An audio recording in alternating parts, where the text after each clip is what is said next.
Hi folks, I'm David Hamill and this is episode 8 of my UX tip videos. Today we're going to talk about pricing pages or price comparison tables more accurately.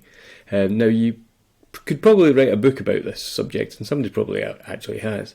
So I'm just going to talk about a few things. But a few things to keep in mind when you're designing a price comparison table or any comparison table for that matter. Give us a second, I'll just change that page. Are these. So at a glance, it should be easy to quickly see what things are the same among tiers. What features, for example, exist across the tiers. And it should also be clear at a glance what the differences are between the tiers. And on top of that, it should be clear for the higher tiers, what's included in the higher tiers that's not in the lower tiers, for example.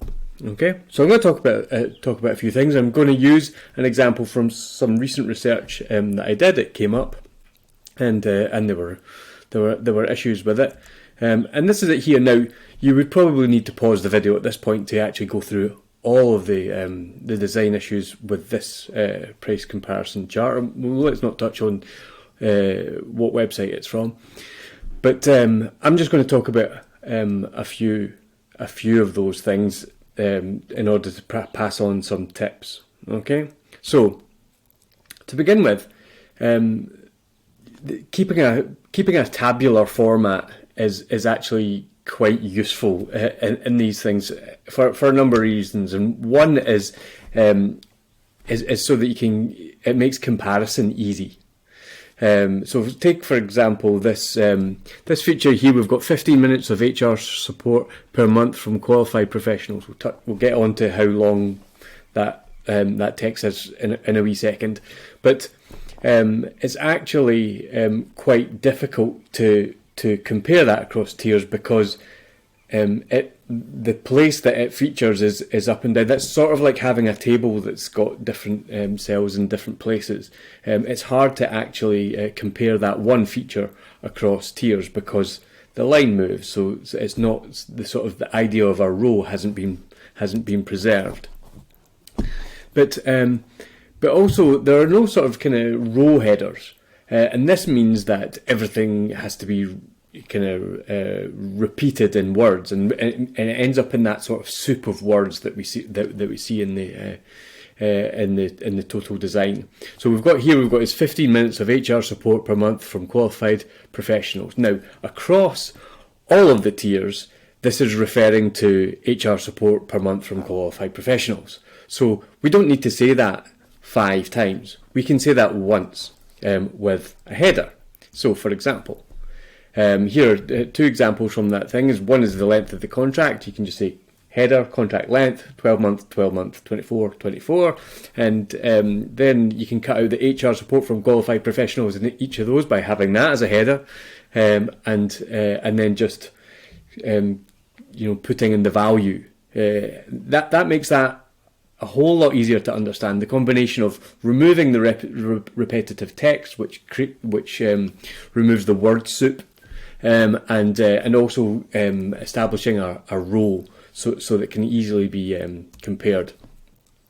And where possible, try and make things where they can be binary, like they're either on or off.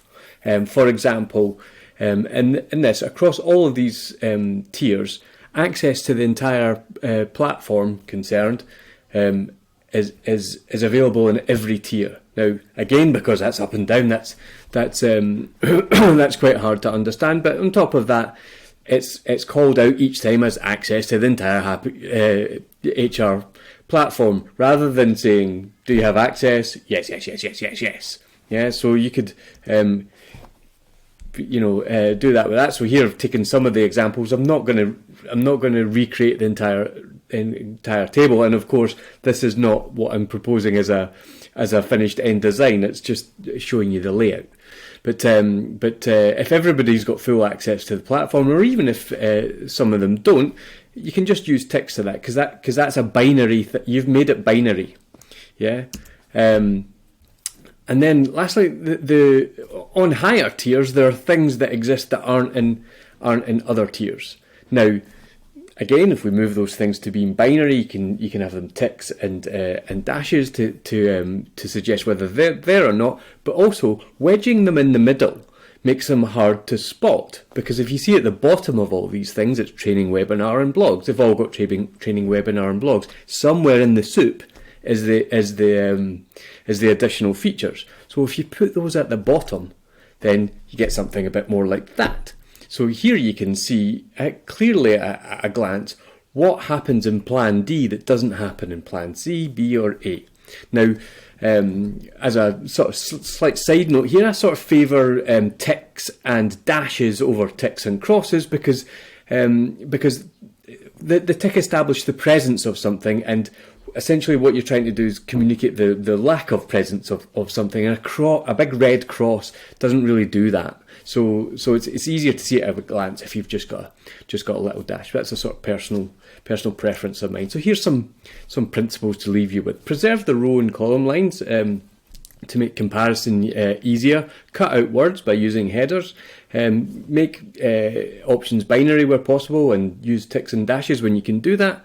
And put the additional features at the bottom so they hang off the bottom of the higher tiers. Hopefully that was useful. If you liked this video, you can like it, comment, share it with your pals.